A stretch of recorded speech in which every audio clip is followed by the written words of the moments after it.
আল্লাহ রাসূল বলেছেন ইমরাতুন ফাহিশা, একটা বেশ্যা নারী জিনা ব্যভিচার করত, জিনা ব্যভিচার করত, যাকে আমাদের ভাষাতে রান্ডি বলি, রান্ডিগিরি করত। আজকে যেমন গরমের টাইম, গরমের সময় আজকে আমাদের কলেজা শুকিয়ে যায়, আহারে টুটিটা শুকিয়ে যায়, ঠিক কবি বলেছেন একজন মহিলা জিনা ব্যভিচার করে বেড়ায়। এবার মহিলাটা রাস্তা দিয়ে হেঁটে চলে যায়, রাস্তা দিয়ে হাঁটছে, হাঁটতে হাঁটতে হাঁটতে হাঁটতে সুবহানাল্লাহ রাস্তাতে একটা ইন্দ্রা দেখতে পেয়েছে, একটা কুয়া দেখতে পেয়েছে। ওই কুয়ার চারিদিকে, কুয়ার পাঞ্জরে পাঞ্জরে একটা কুকুর কিন্তু হেঁটে বেড়ায়। কুকুরকে এত তিরসা লেগেছে, কুকুরটাকে এত পিপাসা লেগেছে, পিপাসার কারণে কুকুর পানি পায় না, যার কারণে কুকুর মাটি চাটছে, মাটি চাটছে, মাটি চেটে চেটে নিজের পিপাসাটাকে ঠান্ডা করছে। একটা কুকুর, কুকুর একটা জানোয়ার, এত তাকে পিপাসা লেগেছে, ইন্দ্রার পাঞ্জরে পাঞ্জরে ঘুরছে, মাটি চাটছে, জিহ্বা বাইরে করে দিয়েছে, বড় বড় শ্বাস উঠে গেছে।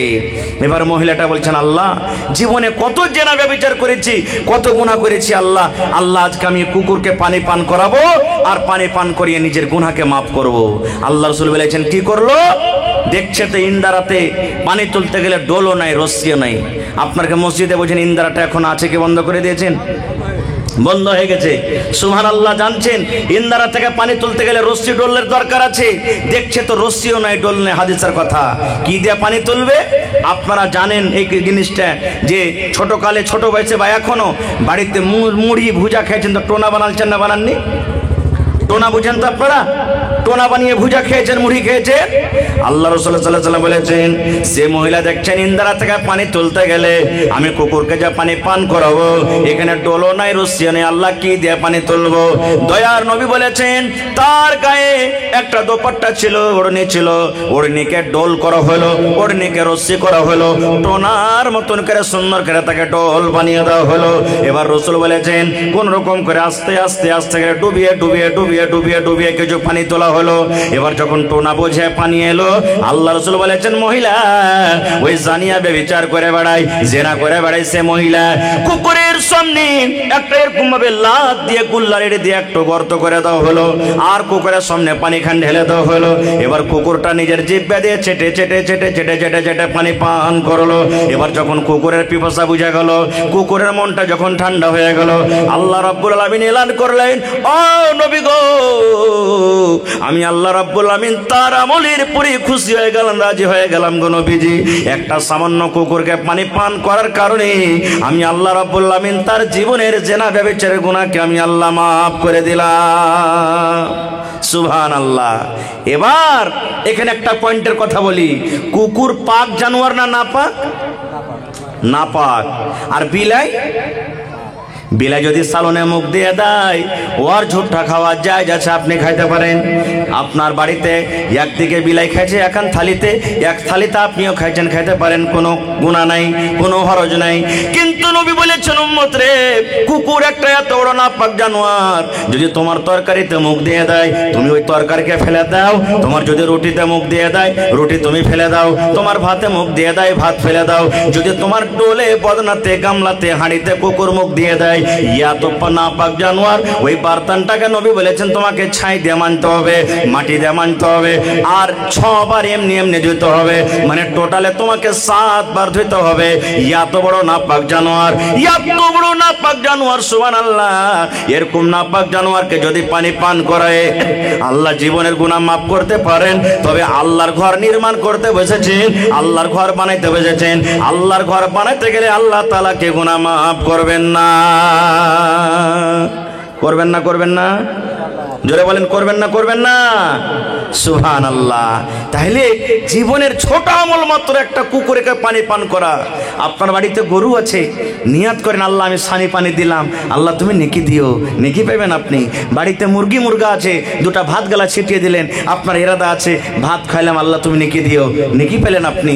আপনার বাড়িতে 5টা 6টা ছেলে মেয়ে আছে, আপনি মাদ্রাসা করে খান, স্কুল করে খান, আপনি মজদুরি করে খান, দোকান চালিয়ে খান, ইরাদা আপনি যদি রাখেন আল্লাহ আমি কত কষ্ট করে আর খেলে রোজির ব্যবস্থা করছি, কাপড়ের ব্যবস্থা করছি, আল্লাহ তুমি নেকি দিও, অতিও আপনি নেকি পাবেন, অতিও নেকি পাবেন আপনি।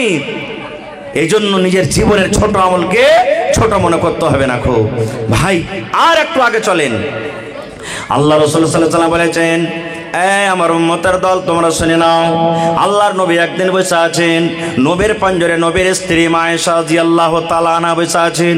স্বামী স্ত্রীতে গল্প, যেমন দুনিয়াতে আমরা গল্প করি, স্বামী স্ত্রীর গল্প চলছে, নবীজি এক সাইডে বসে আছেন, আল্লাহ নবীর স্ত্রী মা আয়েশা রাদিয়াল্লাহু তাআলা আনহা একদিকে বসে আছেন, গল্প চলছেন। ইতিমধ্যে নবীজির আর একটা স্ত্রী সাফিয়া রাদিয়াল্লাহু তাআলা আনহা নবীর কাছে আসছেন। ওটা তো নবীর স্ত্রী, কোনো কথাতে কোনো কাজে নবীর কাছে আসছেন। মায়েরা খালারাকে খাস করে বলবো, আপনারাও শোনেন, কথাতে কথাতে মায়েরা খালারা বলে দেয়, যদি কোনো মানুষ কালো হয়, ঝগড়া যদি লেগে যেত বলবে কালনি, কালটি, ঢেলা বড়ি, মুনি কোচানি, টেরি যদি হয়তো টেরি, ঘেরি, ঘাটা ঘেরি, কত রকম কথা বলে দেয় না। এই কথাগুলো বলতে হবে না। আল্লাহর নবী বসে আছেন, মা আয়েশা রাদিয়াল্লাহু তাআলা আনহা বসে আছেন, নবীজির আর একটা স্ত্রী নবীর পাঞ্জরে আসছেন। এবার নবীজিকে দেখে মা আয়েশাকে বলছেন, হুজুর, ইশারা করছেন মা আয়েশা, নবীজি হুজুর, মানে দেখেন আপনার স্ত্রী সাফিয়া দেখতে নাটি বাটি আপনার কাছে আসছে, নাটিকে দেখেন আপনার কাছে আসছে। শুধু এই কথাটা বললেন, নাটি কথাটা বলে দিলেন। আমার মায়েরা খালারা শোনেন, আমার ভাইয়েরা শোনেন, নাটি এবং বাটে কথাটা শোনার পর নবীজি কত রাগলেন। রাগার কারণে নবীজির চোখ দুটো লাল হয়ে গেল, যেমন বেদনার দানা লাল হয়, নবীজির চোখ দুটো লাল হয়ে গেল। এবার লাল হয়ে যাওয়ার পর নবীজি আয়েশাকে বলছেন, আয়েশা রে, যারা নাটা ওরাও আল্লাহর তৈরি আয়েশা, যারা বাটা ওরাও আল্লাহর তৈরি, যারা ধলো ওরাও আল্লাহর তৈরি, যারা কালো ওরাও আল্লাহর তৈরি, যারা পাতলা ওরাও আল্লাহর তৈরি, যারা মোটা ওরাও আল্লাহর তৈরি। আয়েশা রে, একটা লোককে নাটা এবং বাটা বলেছো, এই কথাটা এমন খারাপ, এই কথাটা এমন নোংরা, এই কথাটা এমন গান্দা, এই কথাটাকে ধরে যদি একটা সমুদ্রে ছেড়ে দেওয়া হয়, একটা পুকুরে যদি ছেড়ে দেওয়া হয়, এই পুকুরে সমস্ত পানি নোংরা হয়ে যাবে, দুর্গন্ধ হয়ে যাবে, দুর্গন্ধর কারণে সেই পুকুরের পানিটা পান করা হবে না। এই নোংরা কথা, এই নাটা কথাটা এত নোংরা, এই পাটা কথাটা এমন খারাপ, এই কথাটাকে ঝরে যদি একটা সমুদ্রে ফেলে দেওয়া হয়, একটা নদীতে যদি ছেড়ে দেওয়া হয়, সমস্ত নদীর পানি ওরে আল্লাহ নোংরা হয়ে যাবে, দুর্গন্ধ হয়ে যাবে। নবীজি বললেন, আয়েশা রে, গোটা সমুদ্রের পানি দুর্গন্ধ হয়ে যাবে, পানিটা পান করা যাবে না। এবার আপনি বলেন, সমস্ত পানি যদি নোংরা হয়ে যায় মাত্র একটা শব্দ নাটা এবং বাটা কথা বলাতে, তাহলে রাত দিন যে আমরা একটা গুনার কাম করি, যে গুনাহটাকে আমরা গুনাহ মনে করি না, কি গুনাহ জানেন? হবে ও শালা হজ করে এসছে, লোকের টাকা মেরা হজ করে এসছে, ওর কি হজ কবুল হবে? ঘোড়ার ডিম হজ কবুল হবে। ও তো নমাজ পড়ছে, দাড়ি টাড়ি ঠিকই থিয়েছে, কিন্তু শালা ওর ব্যবহার দিল খুব খারাপ। এগুলা মানুষের নমাজ কবুল হবে না। চার দোকানে বসে গেছি, অমুক মৌলবিটা ঠিকই তো আছে, কিন্তু শালা মৌলবিটা এরকম ওরকম। অমুক পড়োশিটা যে আমার আছে না, শালা একবারই খুব খারাপ, একবারই ঘিনঘিনা মানুষ। এই যে রাত দিন এক অপরের যে আমরা গীবত করছি, বলেন এই গুনাহটা কত বড় পাপ, কত বড় পাপ। সামান্য একটা নাটা পাটা কথাটাই যদি সমুদ্রের পানি যদি দুর্গন্ধ হয়ে যায়, রাত দিন যে আমরা গীবত করি, তাহলে ভাইরে কত বড় পাপ করছি। আর গীবত করা, চুগলখড়ি করা কত বড় পাপ জানেন? আল্লাহ রাসূল একদিন রাস্তা দিয়ে হেঁটে চলে যান, নবীজি একটা গাধা কিংবা ঘোড়ার উপরে সওয়ার আছেন, সাথে সাথে সাহাবায়ে কেরামের দল আছে। এবার হাঁটতে আছেন, হঠাৎ করে রে এমন ভাবে ঘোড়া দিড়কে গেল, গাধা বেদকে গেল, নবীজিকে মনে হয় ঘোড়া এখন ফেলে দেবে, নবীজি পড়ে যাবেন। হঠাৎ করে ঘোড়া ধিড়কে গেল, নবীজি নামলেন, কেন আমার ঘোড়া ধিড়কিল? এরকম তো কোনোদিন হয়নি। নবীজি নামা পর দেখছেন ওখানে কয়েকটা কবর আছে। নবীজি সাহাবীরাকে বলেন, রে আমার সাহাবীর দল, তোমরা কি জানো এই আমার ঘোড়াটা কেন ধিড়কিল? তোমরা কি জানো? বলছে, হ্যাঁ মাশাআল্লাহ, বাপজি মনে রেখেছেন। তা আল্লাহ রাসূল বলছেন, সাহাবীরে আমার ঘোড়াটা কেন ধিড়কিল জানো, যে আমাকে ফেলে দিবে?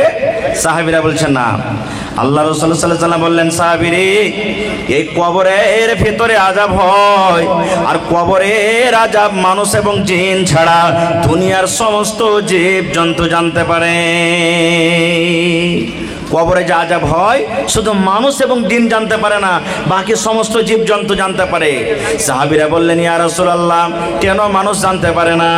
আল্লাহ রাসূল বললেন, সাহাবীরি, আমি যদি আল্লাহর কাছে দোয়া করি, আল্লাহ কিভাবে কবরটাতে আযাব হয় তুমি আরকে শুনিয়ে দাও, আমার দোয়া আল্লাহ হয়তো কবুল করে তোমরাকে শুনিয়ে দিবে। কিন্তু সাহাবীরে, আমার ডর হয়, আমার ভয় হয় যে তোমরা আযাবটা শোনা পর ডরে ভয়ের কারণে তোমরা কবরে মানুষকে দফন করবে না, এই জন্য আমি তোমরাকে শোনাবো না কো। এবার সাহাবীরা বলছেন, হুজুর, কোন পাপের কারণে, গুনার কারণে তাকে কবরের ভিতর আযাব হয় একটু বলেন তো। আল্লাহ রাসূল সাল্লাল্লাহু আলাইহি ওয়াসাল্লাম বললেন, সাহাবীরে, এই পাপ দুটো হলো বড়, গুনাহ দুটো হলো বড়। পাপ দুটো হলো বড়, কিন্তু গুনাহ থেকে বাঁচাটা সহজ, গুনাহ থেকে বাঁচাটা আসান। ইচ্ছা করতে গেলে গুনাহ থেকে বাঁচতে পারতো, কিন্তু না বাঁচার কারণে এই যে দুনিয়া এত যেটা পাপ করেছে, গুনাহ করেছে, এই পাপের কারণে দুজনকে কবরের ভিতরে আযাব হয়। এক নম্বর পাপ হলো কি, এই লোকটাকে যে কবরের ভিতরে আযাব হয়, এই লোকটা পেশাব করতো, কিন্তু পেশাবের ছিটা থেকে সে বাঁচত না। পেশাব করতো, পেশাবের ছিটে থেকে বাঁচত না খো। এই জন্য পেশাব করবেন তো নরম মাটি দেখে পেশাব করবেন। কড়া মাটিতে পেশাব করতে গেলে পেশাব আপনার গতরে, পায়ে, হাতে ছিটে আসতে পারে, ওই পেশাবের ছিটে থেকে বাঁচত না। এবারকার যুবককে বলবো, কত ভাই আছেন পেশাব করতে বসছেন, পানি নেন না, পেশাবের ছিটে থেকে বাঁচা দূরের কথা, পেশাব করতে বসে পানি নেন না, তাহলে আপনার আঞ্জাম কি হতে পারে? আল্লাহ রাসূল বলেছেন, তুমি পেশাব করতে বসো, যদি তুমি পানি না পাও তো ঢাল ইস্তেমাল করো, ঢাল ইস্তেমাল করো, ইট ইস্তেমাল করো, ওইটাই তোমার পানির ব্যবস্থা হয়ে গেল। এবার যদি আমরা পানি থাকা সত্ত্বেও কিচ্ছু করি না, তাহলে আমাদের অবস্থা কি হতে পারে? 2 নম্বর রাসূল বললেন, ও আমার সাহাবী, তুমি শুনে নাও, 2 নম্বরে কবরে যে লোকটাকে আযাব হয়, এই লোকটা কিন্তু চুগলখড়ি করে বেড়াতো, এই লোকটা গীবত করতো, এই লোকটা চুগলখড়ি করতো, এই লোকটা জীবনে গীবত করতো। গীবত করার কারণে এই লোকটাকে আল্লাহ রাব্বুল আলামিন কবরের ভিতরে শাস্তি দেন। নারে তাকবীর! হয়নি, হবে না, হতে পারে না, আমার নবীর সাথে কারো তুলনা। হয়নি, হবে না, হতে পারে না, আমার নবীর সাথে কারো তুলনা। হায়রে তুলনা তো দূরের কথা, ছায়াও মিলে না। হায়রে তুলনা তো দূরের কথা, ছায়াও মিলে না। হয়নি, হবে না, হতে পারে না, আমার নবীর সাথে কারো তুলনা।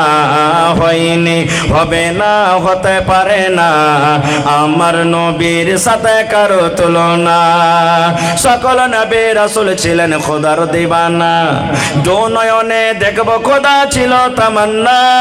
সকল নবী রাসূল ছিলেন আল্লাহর দিবানা, দু নয়নে দেখব খোদা ছিল তামান্না। আরে মোর নবীকে ডেকে নিলেন, আরে মোর নবীকে ডেকে নিলেন, দেখবে রব্বানা।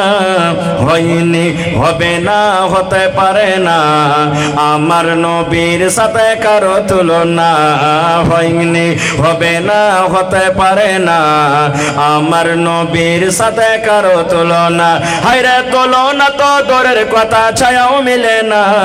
হয়নি, হবে না, হতে পারে না, আমার নবীর সাথে কারো তুলনা। ইউসুফকে দেখে যারা আঙ্গুল কেটেছে, তারাকে আমার নবীর রূপ দেখেছে। ইউসুফকে দেখে যারা আঙ্গুল কেটেছে, তারাকে আমার নবীর রূপ দেখেছে। আরে দেখতো যদি কেটে দিত, আরে দেখতো যদি কেটে দিত কলিজাখানা। হয়নি, হবে না, হতে পারে না, আমার নবীর সাথে কারো তুলনা। হয়নি, হবে না, হতে পারে না, আমার নবীর সাথে কারো তুলনা। যার শানে আল্লাহ তাআলা করলেন ঘোষণা, খলকে আযীম আমার শাহে মদিনা। যার শানে আল্লাহ তাআলা করলেন ঘোষণা, খলকে আযীম আমার শাহে মদিনা। মুসলমানে নবী ছাড়া কিছুই মানে না, মুমিনে কোরআন ছাড়া কিছুই বুঝে না। হয়নি, হবে না, হতে পারে না, আমার নবীর সাথে কারো তুলনা। হয়নি, হবে না, হতে পারে না, আমার নবীর সাথে কারো তুলনা। নারে তাকবীর! আর একটা গাছের কথা বলি, একটাই গাছ মাত্র। আব্দুল মালিক মুজাহিদ একটা কিতাব আছে সুনহেরি কিরনি, কিতাবের ভিতরে একটা ঘটনা নকল করছেন যে একটা ধনী লোকের একটা খাজুরের বাগান ছিল আর একটা ইয়াতিম বাচ্চার খাজুরের বাগান ছিল, একটাই মাত্র গাছ। সুবহানাল্লাহ। এবার ইয়াতিম ছেলেটা মনে মনে ভাবার চিন্তা করলো, আল্লাহ আমারও খাজুরের বাগান আছে আর এই ধনী লোকটারও খাজুরের বাগান আছে, তো হয়তো বাতাস যখন চলবে ওর খাজুর কিছু আমার ভিতরে আসবে, আমার খাজুর ওর ভিতরে চলে যাবে, তো হয়তো আল্লাহ কম বেশি হয়ে যাবে, কিয়ামতের দিন আমি ধরা পড়ে যাব। না, আমি একটা আইল দিয়ে দেবো, একটা বাউন্ডারি করে দেবো, একটা আমি আইল দিয়ে দেবো, বাউন্ডারি করে দেবো। এবার বাউন্ডারি করতে শুরু করলো, আইল দিতে শুরু করলো। বাউন্ডারি করতে করতে এবার দেখছে আইলের সামনে ধনী লোকের একটাই মাত্র খাজুরের বাগান কিন্তু পড়ে গেল, একটা খাজুরের গাছ কিন্তু পড়ে গেল। ইয়াতিম ছেলেটা ধনী লোকটাকে যা বলছে, ভাই রে, আমার বাউন্ডারির সামনে চাহার দেওয়ালের সামনে একটা তোমার গাছ পড়ে গেছে, এই গাছগুলা তুমি আমাকে দিয়ে দিবে, খুব ভালো হইতো ভাই, টাকা দিয়ে দাও, কিনে দিয়ে দাও, যা কিছু করে তুমি দিবে ভাই, তুমি আমাকে দিয়ে দাও, আল্লাহ তোমার ভালাই করবে। ধনী লোকটা বলছেন, না আমি গাছ দান করতে পারবো না গো, গাছ আমি দিতে পারবো না গো। এবার নবীর দরবারে সেই সাহাবী চলে গেলেন, ইয়াতিম বাচ্চা চলে গেলেন নবীজির পাঞ্জরে। আপনারা যেমন জালসাতে আজকে বসে আছেন, সাহাবায়ে কেরাম নবীর মজলিসে বসে আছেন, এবার সেই ইয়াতিম বাচ্চাটা যা বলছেন, নবীজি ওই ধনী লোকটাকে আপনি একটু বুঝান, আমার আইলের সামনে একটা ওর গাছ পড়ে গেছে, যদি গাছটা আমাকে দিয়ে দিত তো খুব ভালো হতো। নবীজি বললেন, ডাকো তাকে। তাকে ডাকা হলো। এবার নবীজি বলছেন, বাবা রে, এই গাছটা তুমি ইয়াতিম বাচ্চাটাকে দিয়ে দাও। বলছে, না নবীজি আমি দিব না। নবীজি বলছেন, কিনে দিয়ে দাও। বলছে, না আমি দিব না খো। এবার নবীজি কি অফার দিয়েছেন জানেন? রে আল্লাহর বান্দা, যদি তুমি তোমার খাজুরের একটা গাছ, মাত্র সামান্য একটা খাজুরের গাছ, যদি ইয়াতিম বাচ্চাটাকে তুমি দিয়ে দাও, এই গরিব বাচ্চাটাকে তুমি দিয়ে দাও, আমি নবী গ্যারান্টার হয়ে গেলাম, আল্লাহ রাব্বুল আলামিন জান্নাতের ভিতরে একটা খাজুরের গাছের বিনিময়ে বদলাতে আল্লাহ তোমাকে জান্নাতের ভিতরে একটা গাছ দান করবে। নবী এলান করলেন, আল্লাহর বান্দা, ইয়াতিম বাচ্চাটা তুমি গাছটা দিয়ে দাও, তার বিনিময়ে আল্লাহ কোথায় গাছ দান করবে? জোরে বলেন। জান্নাতের ভিতরে গাছ দান করবেন। এবার ধনী লোকটা বলছেন, না আমি তাও দিতে পারবো না। ওরে আল্লাহ! সাহাবায়ে কেরাম যারা বসেছিলেন, সাহাবীদের মধ্যে একজন সাহাবী যার নাম হলো আবু তাহদা রাদিয়াল্লাহু তাআলা আনহু, ওর রুয়া কিন্তু খাড়ো হয়ে গেল। কেমন এটা মোটা হিসা মানুষ জি আর কপাল পোড়া জি, সামান্য একটা খাজুরের গাছ ছেলেটাকে যদি দিয়ে দেয়, আল্লাহ তাআলা ওর বদলাতে জান্নাতে একটা গাছ দান করবেন। এত বড় অফার পাওয়া সত্ত্বেও ও বলছে যে না দেব না। এবার আবু তাহদা সাহাবী দাঁড় হয়ে গেলেন। দাঁড় হয়ে যাওয়ার পর নবীকে বললেন, আল্লাহ রাসূল গো, আমি আবু তাহদা বলি। বলছে, নবী গো, এই ইয়াতিম ছেলেটাকে যদি ওই লোকটার কাছ থেকে আমি কাজ কিনে দিতে পারি, নবী গো, যতই টাকা লাগবে, যে কিমত আমাকে আদা করতে হোক, যতই সোনা লাগুক, যতই চাঁদি লাগুক, যতই জমিন লাগুক, যত কিছু লাগুক না নবী যায়, নবী গো, আমি যদি ওই ইয়াতিম বাচ্চাটাকে তার কাছ থেকে গাছটা আমি খরিদ করে দেওয়াইতে পারি, তাইলে আমার জন্য আল্লাহ রাব্বুল আলামিন জান্নাতে এখন গাছ দিবেন, কে দিবেন না বলেন? নবীজি, যদি আমি ধনী লোকটার কাছ থেকে যদি গাছটা কিনে করে ইয়াতিম বাচ্চাটাকে দেওয়াইতে পারি, আল্লাহ আমাকে জান্নাতে গাছ দিবে না? বলছে, হ্যাঁ তুমি পাইবে। যেমনই কথাটা বলা, বলছে, নবীজি আমি বাড়ি থেকে আসছি। এ আমার মায়েরা খালারা ভালো করে শুনেন। এবার সেই সাহাবী আবু দারদা রাদিয়াল্লাহু তাআলা আনহু দৌড়াতে দৌড়াতে বাড়িতে চলে গেলেন। বাড়িতে যাওয়ার পর এবারে বিবিকে ডাক দিয়ে বলছেন, ও আমার ভালোবাসা বিবি, আমার কেওলা খান কই রে বিবি? কিসের কেওলা? ওই আবু দারদা সাহাবীর একটা খাজুরের বাগান ছিল। কত বড় গাছ, কত বড় বাগান ছিল, কত খাজুর ছিল। আব্দুল মালিক মুজাহিদ বলেন, সেই একটা খাজুরের বাগান যাতে 700 খাজুরের গাছ ছিল। 700 খাজুরের গাছ বাগানে। এবার বলছেন বিবিকে, বিবিরে কেওলা খানটা দাও। কেওলা খানটা নিয়ে নিলেন। বিবি বলছেন, স্বামী গো, কেওলা কি করবেন? বলছে, দরকার আছে। এবার কেওলা খানটা নিয়ে দৌড়াতে দৌড়াতে দৌড়াতে আল্লাহর নবীর মজলিসে চলে গেলেন। মজলিসে যাওয়ার পর এবার বলছে, আল্লাহর বান্দারে, তুমি তোমার একটা খাজুরের গাছ ইয়াতিম বাচ্চাটাকে দিয়ে দাও। একটা মাত্র খাজুরের গাছ তুমি ইয়াতিম বাচ্চাটাকে দিয়ে দাও। আমি আবু দাহদা একটা খাজুরের খেজুরের গাছের বদলাতে আমি তোমাকে 700 খেজুরের গাছের কেওলা আমি দান করলাম। দিয়ে দাও একটা গাছ, তার বদলাতে আমি তোমাকে 700 খেজুরের গাছ আমি দান করছি। তখন লোকটা বলছে, মজাক করছো নাকি তুমি? বলছে, না মজাক করি না। বলছে, তাইলে তুমি একটা গাছের বদলাতে আমাকে 700 খেজুরের গাছের বাগান তুমি দিবে মানে? এবার বলছেন আবু দাহদা রাদিয়াল্লাহু তাআলা আনহু বলছেন, না রে খেপা না, মজা করি না রে ভাই, তোকে মজা করি না, আমি সত্য কথা বলছি। ইয়াতিম বাচ্চাটাকে তুমি একটা গাছ দিয়ে দাও, একটা গাছের বদলাতে আমি আবু দাহদা তোমাকে আমি 700 খেজুরের গাছের আমি কেওলা দান করলাম। কেওলা দেওয়া হয়ে গেল, ইয়াতিম বাচ্চাটাকে গাছটা দেওয়া হয়ে গেল। এবার আবু দাহদা সাহাবী বাড়িতে দৌড়াতে দৌড়াতে চলে গেলেন। এবার বাড়ির দুয়ারে দাঁড় হয়ে বলছেন, ও আবু দাহদার, ও আবু দাহদা বলছেন, বিবি রে, এ উম্মে দাহদা, তুমি তাড়াতাড়ি করে ছেলে মেয়েকে বাড়ি থেকে নিয়ে বের হয়ে যাও। এ আমার বিবি শুনে লাও, বাড়িতে যা তরকারের সামান আছে তুমি নিয়ে লাও, আর বাড়ি থেকে তুমি বের হয়ে যাও। ভালোবাসা বিবি বলছেন, স্বামী গো কেন এরকম কথা বলছেন? এবার আবু দাহদা বলছেন, বিবি রে, এই গাছ এই বাগান আমি বিক্রি করে দিয়েছি, বাগানের ভিতরে একটা সুন্দর কুয়া আছে ওটাও বিক্রি করে দিয়েছি, এই ঘর বাড়ি আমি বিক্রি করে দিয়েছি।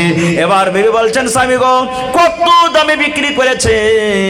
এবার আবু দাহদা বলছেন, বিবি রে, কত দামে কত টাকাতে নয় রে বিবি, এই আমার বাড়িটা, এই আমার পুকুরটা, এই আমার খাজুরের বাগানটা মাত্র জান্নাতে একটা গাছের বিনিময়ে আমি বিক্রি করে দিয়েছি।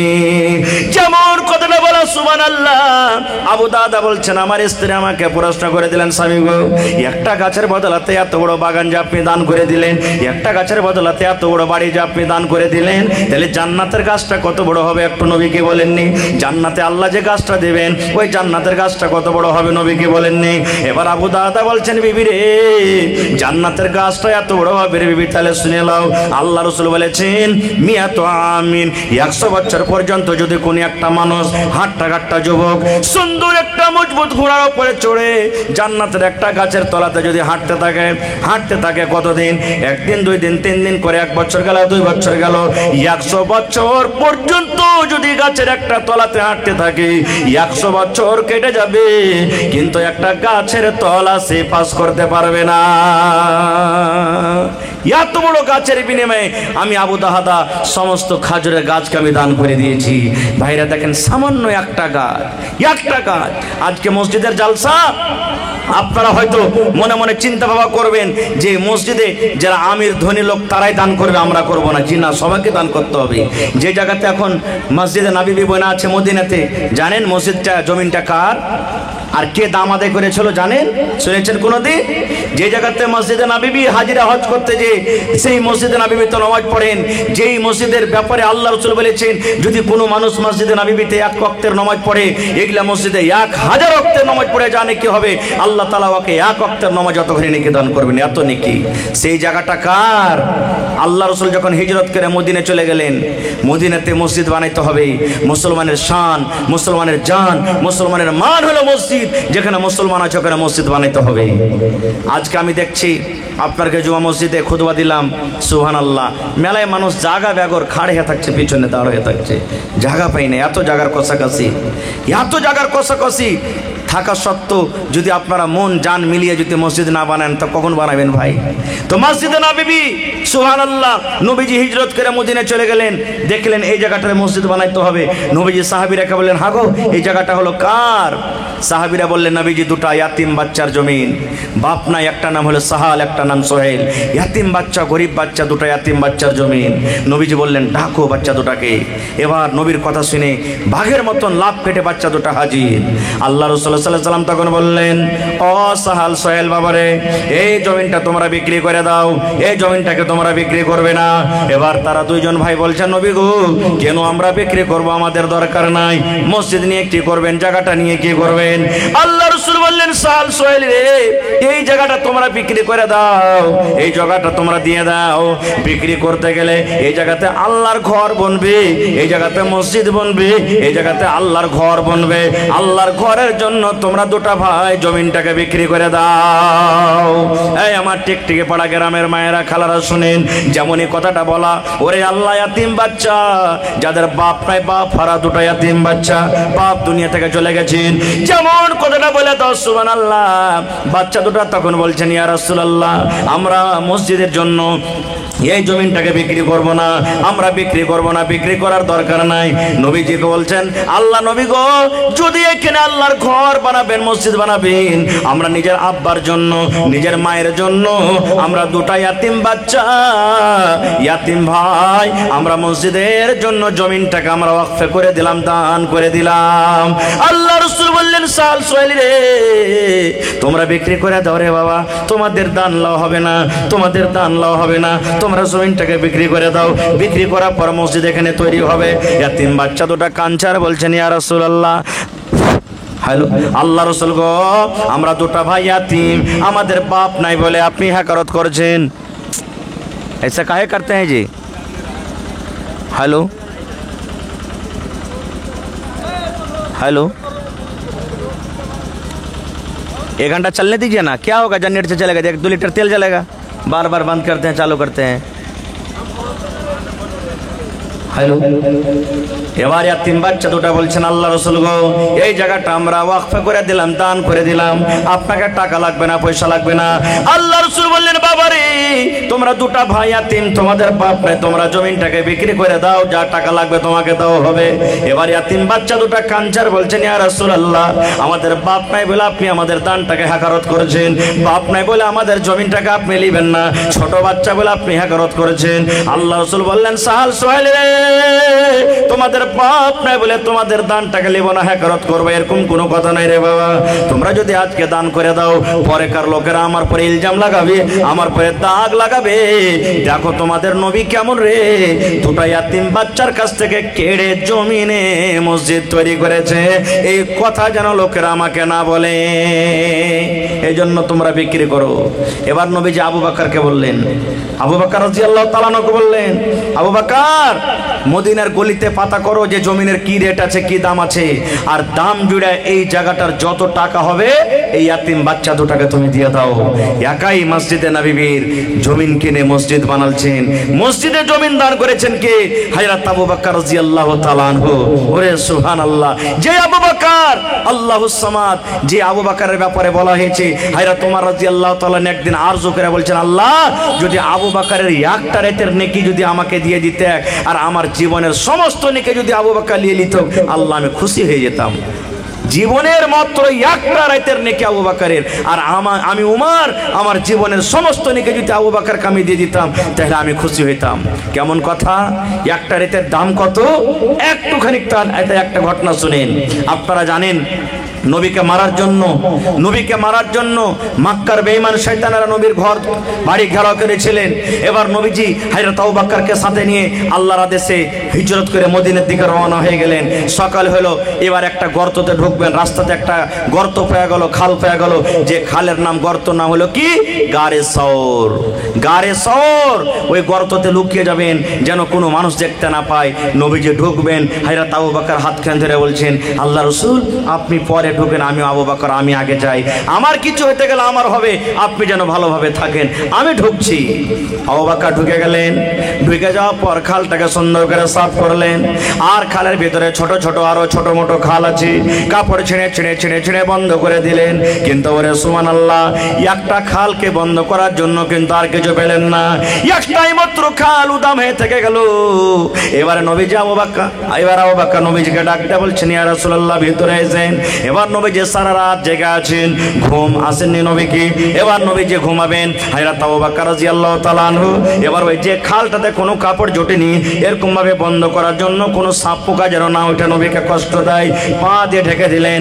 আর নবীজি নিজের মাথাটাকে হযরত আবু বকর রাদিয়াল্লাহু তাআলা আনহু রানের উপরে বালিশের মতন করে মাথায় দিয়ে দিলেন।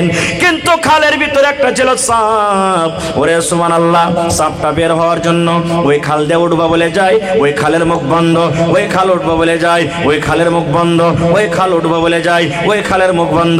যেদিকে যায় সমস্ত খালের কিন্তু ঝাপা হয়েছে, মুখ বন্ধ হয়েছে। এরকম করতে করতে যেই খালটাতে হযরত আবু আবু বকর রাদিয়াল্লাহু তাআলা আনহু পা দিয়ে আছেন। ওই খালের কাছে যখন এসেছি, এখানে পা দেওয়া আছে, সাপ রাগ করে এমন জোর করে একটা কামড় দিয়ে দিলেন হযরত আবু বকর রাদিয়াল্লাহু তাআলা আনহুর পায়ে। সাথে সাথে হযরত আবু বকর রাদিয়াল্লাহু তাআলা আনহু পিছে কাতর হয়ে গেলেন। আস্তে আস্তে আস্তে আস্তে বেড গোটা গায়ে গোটায় গতরে এবার চড়ে গেল। এবার হযরত আবু বকর কাঁদতে লাগলেন, কষ্ট আর সহ্য হয় না।